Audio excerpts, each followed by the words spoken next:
have thought that so many benefits would arise out of the pandemic that swept the world just a few years ago? Benefits that we are still enjoying to this day, and new opportunities that are yet to be fully realised. And why is this directly related to my very negative attitude towards legacy auto EVs?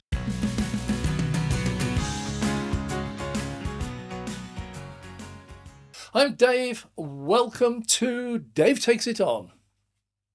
Well, did you or are you still working from home? I know one of my sons is. The company he works for down in Cornwall was actually just already trialling home working as a way to improve productivity, reduce travel costs and free up office space when we all suddenly get clobbered by the virus.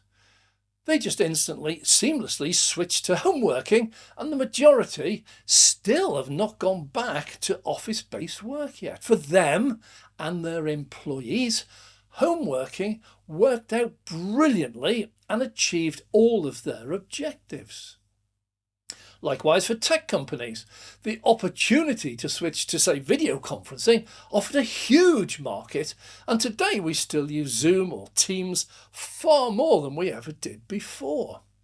Long after the need disappeared, their use is now almost standard practice. Well, industry had also gotten into a downward spiral of hunting for the lowest cost regardless of everything else, and the virus spurred them on to better things. So they had for years, decades even, searched the world for locations with lower labour rates and more lax health and safety or pollution standards. They then reduced their costs still further by adopting a just-in-time policy. No more warehouses, no more stock or anything, materials, that all costs money. Now you place your orders and receive the goods literally at the last minute. Supermarkets perfected this to the ultimate by taking computer readouts of scanned products at the tills as they were sold and then generating a stock list at the end of each day with replacement products loading into lorries in the early hours of the morning and arriving at the supermarkets before opening hours the next morning, just in time. Well, the auto industry was also quick to follow, with raw materials or components literally arriving at the beginning of that day for those shifts. No more huge warehouses full of expensive stock. But the pandemic then instantly showed up the flaws in this established ultra-low-cost system in a very dramatic way. If a Chinese component factory or port went into lockdown, the supply simply stopped. And there was nothing anyone could do about it.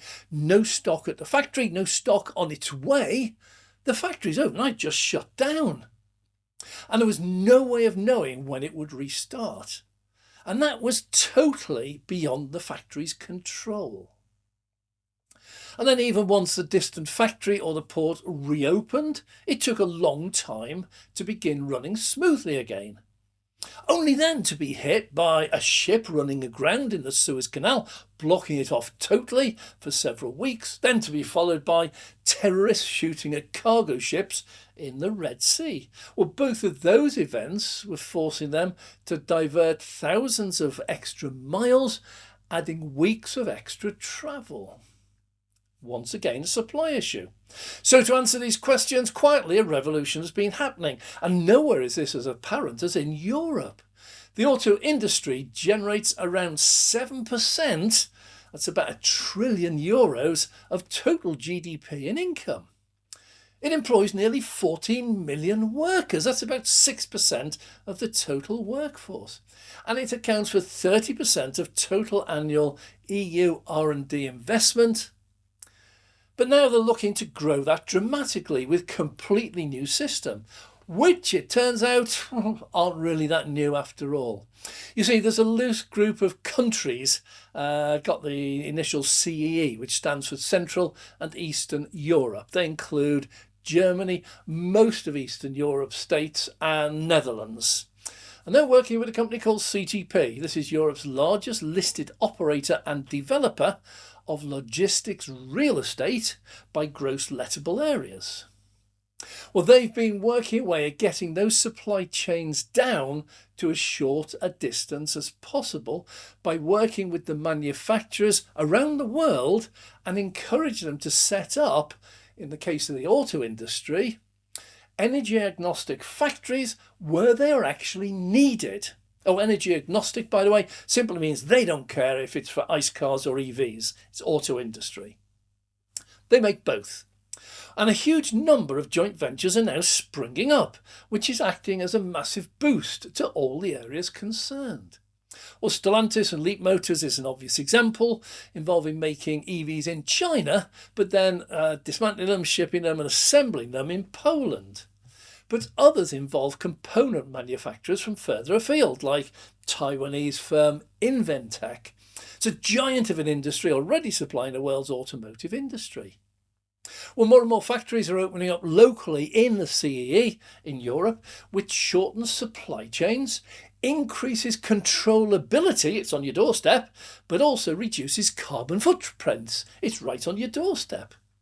Well, CTP already occupies about 30,000 square metres in the Czech Republic alone, and they're now creating a further 52,000 square metres that'll open this year. It's massive. It's hoped to complete the move to making all European components for all European auto manufacturers back into Europe, 100%. Well, we also see this elsewhere. Lithium was traditionally found absolutely everywhere. It's one of the most common elements on the whole planet. But the refining was almost exclusively done in China. They totally dominated the world market. But a few years ago, Tesla announced that they're going to open their own lithium mine in Texas. There's loads of it there. And they've already developed a totally new refining process that does not use harsh acids and caustic materials, and therefore the pollution, and also dramatically reduces the cost of refining and the speed. Doesn't reduce the speed, reduce the time it takes, so it increases the speed. It was announced on 22nd December 2022 they were going to open a lithium mine and refining factory, and they broke ground on the 8th of May 2023 in Texas, and it was originally planned to complete building by the end of 2024, begin refining during late 2025. Well, that was a phenomenally short period of time for that industry, which generally takes decades to bring a new mine online. Now, even that short time has been brought forward, and it will now begin production and refining in 2024. Yeah, now. When fully operational, Tesla will control its own lithium mining and refining just a few miles from Giga, Texas, and a little bit further from Giga, Nevada, which are fully operational, not that far from several other future plants like Giga, Mexico. Well, since the LFP battery no longer use nickel, manganese or cobalt, they'll soon mine and refine the raw materials, make the finished batteries locally to go into their EVs, which are manufactured locally as well. Well, local American style. I remember once suggested I visit my brother in Philadelphia, and I wanted to kill two birds with one stone by going to the Formula One in Texas, until he pointed out that Texas from him is more than half as far as it is from my house to his. It's massive distances, but the Americans are used to this. Local to them. So a simple virus ended up changing well-established business practices all over the world. And as tariffs once again rear their ugly heads, so these changes could prove profitable answers. They could mean local employment, local suppliers, local businesses, all springing up very much closer to where they are needed. They could cut the cost of transport and the carbon footprint of those supply chains, and could ensure smoother supplies reaching the factories in times of trouble, strife or war elsewhere in the world.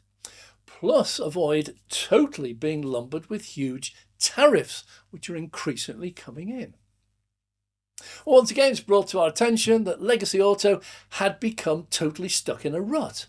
They'd found a way that worked for them, realising maximum profit, minimising costs, but with no thought to making changes to improve any aspects of their products or practices until they were forced on them. If you look at BYD and Tesla with their vertical integration, When they started, they did not have existing components available off the shelf like Legacy, nor could they buy the components they wanted for the cars they designed. They simply didn't exist. They were forced to make as many of the components themselves as they possibly could. And in the process, they found other areas where the existing, traditional, long-standing historical methods were hopelessly ineffective, expensive, and outdated. Like one-piece aluminium castings for chassis members. For decades, they cut and stamped and pressed multi-dozens of steel pieces, each needing welding. None of the auto had even explored changing that. They dismissed it as impossible. Instead, they used dozens of robotic welding machines, each one just welding small number of pieces together before passing that on by the use of robots to another robotic weld machine, and that did the same and passed it on and so on and so on. Tesla came along and had a look and said, no, that doesn't work. We're going to switch. We're going to do a one-piece aluminium alloy casting. It's going to be quicker, cheaper, stronger and lighter. Or what about the 48-volt architecture that dramatically reduces the weight and complexity of wiring looms? Legacy's been talking about introducing it into cars for decades, having made that change already for commercial vehicles many years ago. But they had always put off making the change because, well, first, they didn't actually need to. This was the way they'd worked for decades. And besides, they had huge stockpiles of 12-volt components already in. That's light bulbs and wiper motors and door motors, the whole lot. For them, it would mean doubling up on parts. They'd have to keep one 12-volt set for Legacy and another 48-volt set for all the future vehicles. That would increase costs at a time when they're seeing sales decline and they needed higher profits. They weren't going to trash all those, even if 48-volt was where they actually wanted to be. Well, innovation is often forced on industry and manufacturing, but even then usually ends up being delayed because we've always done it this way, or delayed because, well, we got huge stocks of the old system that we need to get rid of. Now, people often ask me, why am I so critical of legacy auto EVs? Well, let me explain with an analogy. In my mind, they continue to spend billions to develop a better, all-singing, all-dancing, super-duper keyboard for their very latest high-tech mobile phones, which they release onto the market at ridiculously, ludicrously high prices. And they then spend billions on advertising to try to convince or force us to buy their mobile phones, while trashing those of us who choose to buy the latest all-singing and dancing smartphones instead.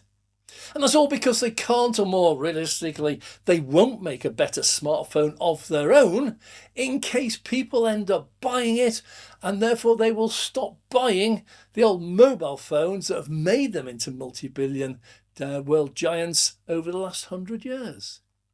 Their offerings are at best, in my opinion, a halfway house to what they could be offering their customers.